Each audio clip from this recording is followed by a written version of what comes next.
Hi everyone, I'm Kevin Nelson. Here's a look at what's going on this week in the news. We begin with news from around the country. According to news reports, the death toll from wildfires in East Tennessee had reached at least 7, with as many as 45 people suffering injuries. 2 others died when a tornado swept through Tennessee the evening of November 30th. Some news reports estimate at least 300 structures in Gatlinburg damaged or destroyed, with a total of about 700 damaged or destroyed in Sevier County, which includes Gatlinburg. In a statement, Bishop Richard Sticka of Knoxville said the Catholic community of East Tennessee continues to pray for those who have been affected by the terrible wildfires, and that they are grateful for all the men and women who bravely put themselves in harm's way to protect people and property that were in danger. Bishop Sticka asked that all parishes and mission churches in the diocese hold a special collection and masses the weekend of December 3rd and 4th to benefit victims of the fires in Gatlinburg and across the region. In news now from the Vatican, Pope Francis addressed participants attending the 4th World Congress on the Pastoral Care of International Students.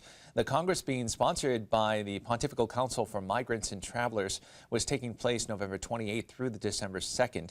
Rome Reports has more on the Pope's address. The fact that young people migrate to acquire experiences abroad is enriching. However, the fact that they have to leave because their own country lacks job opportunities is a problem. The Pope spoke to a group of 150 students who came to Rome to attend the 4th World Congress on the Pastoral Care of International Students, speaking about how to care for students abroad. La società è chiamata ad offrire alle nuove generazioni valide opportunità occupazionali, evitando la cosiddetta fuga dei cervelli.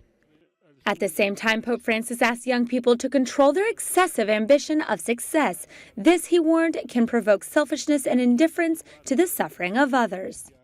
Anche tra I giovani, e questo è molto triste, può insinuarsi la globalizzazione dell'indifferenza, che ci rende incapaci di provare compassione dinanzi al grido di dolore degli altri.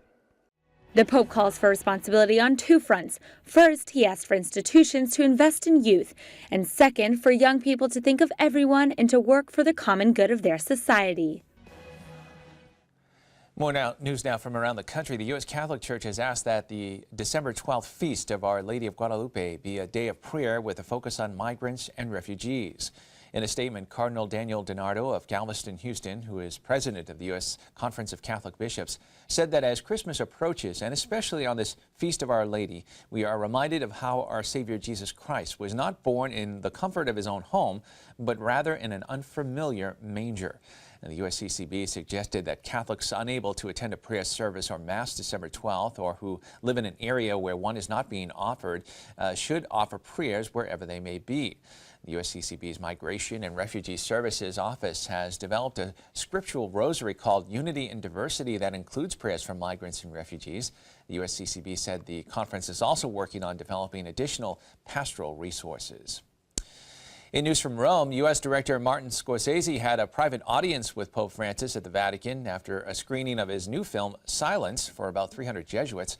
Scorsese gave the Pope 2 paintings, which the Vatican said were connected to the theme of the hidden Christians, the Christians who kept their faith secret during their persecution. One of the paintings was of an image of Mary venerated in the 1700s. Catholic News Service has more on the meeting. The morning after screening his film Silence for about 300 Jesuits, the U.S. Director Martin Scorsese had a private audience with Pope Francis. The Pope told Scorsese that he had read Shusaku Endo's historical novel Silence, which inspired the film.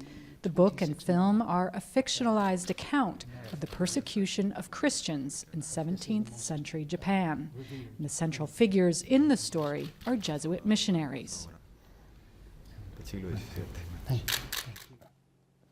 During the meeting, the Pope also spoke to Scorsese, his wife, and 2 daughters, and the film's producer about the early Jesuit missions to Japan and about the 26 Martyrs Museum and Monument in Nagasaki, which honors the Japanese martyrs executed on the site in 1597.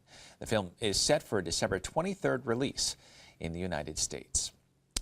And finally in the news, Pax Christi International is urging Israel and Palestine to return to negotiations and begin a dialogue rooted in mutual respect for human rights and the dignity of the other.